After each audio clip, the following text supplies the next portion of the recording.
Okay guys, nyuma yo kwerekana application ushobora kuba wakifashisha ukabasha kuba wakora content yoroshye aho yabasha kuzamura YouTube channel vuba vuba. Noneho muri video rero part 2 ya nayo finally ngiye kukwereka application ubwayo, ngiye kuyikwereka neza ku buryo uraza guhita uyidownloadinga nawe ugatangira gukora ibintu byose twavuganye. Ariko mbere yuko nyikwereka reka tubanze tuyinjiremo gakeya.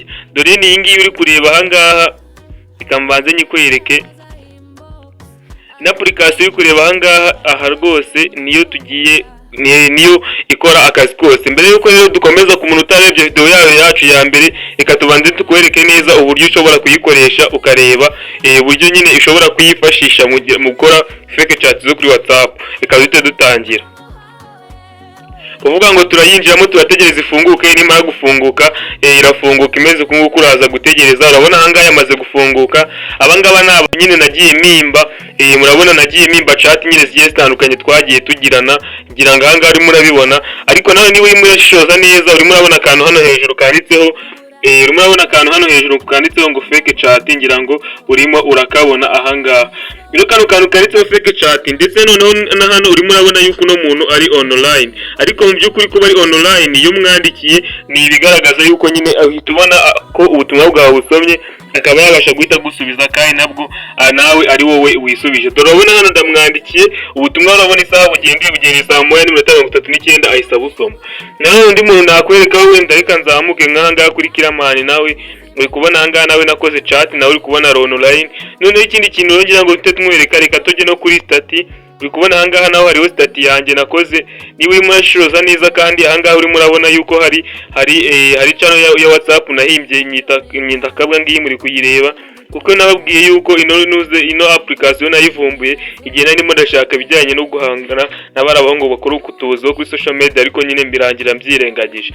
Nukuvuga ngo rero niyo nashaka kugira content ariko birangira mbihinduye. Nukuvuga ngo hanga hari status yanjye, ngira ngo urimo urayibona nayo hanga hari kamanze nayo nyinjire muri. Uri kubona nukuvuga ngo ndi neza ni nka WhatsApp rwose. Ikindi kintu rero cyanyuma ngira ngo mwereke, uri kubona hanga uraza hano kuri call, ngubu mpamagaye umuntu gutya. Urabona hano bari kumbaza nimba ari uraba guhamagaye, nimba ari urakira ubuhamagare ubutumwa bwiwe, cyangwa se nimba ari wowe uramuhamagara, cyangwa se niba ari video call, cyangwa se nyine buri kimwe cyose ngira ngo hano nawe uragenda ubyibonera. Reka wenda muhamagare.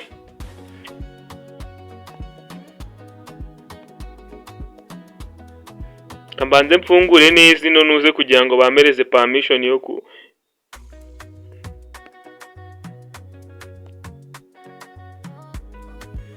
Okay guys, nyiranganga ari murabona neza ko ndimo ndahamagara Sadu. Urabona hanga haramfashe, ariko mu by'ukuri nubwo amfashe hari nyine ni fake chat.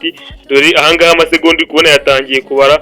Ahanga ushaka hano urongera volume ahangaha, cyangwa se hano ukamyutinga, cyangwa se hano ukamukupa. Ngira ngo neza guys, urimo neza ko imeze neza nka WhatsApp. No kuvuga ngo rero noneho tugeze mu buryo ugiye kuba wabasha guhita uburyo ugiye kuba wabasha guhita wamubona cyase wawe na application.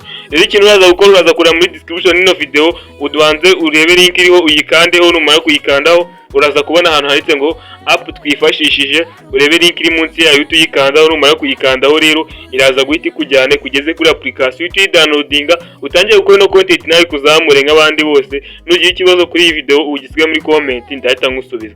Rero reka mbasezere, kandi ikindi niba yukana subscribe hano kuri Xman, nge mwabanye nari Amani, mukomeze kugira ibihe byiza kandi Imana ikomeze ibarinde.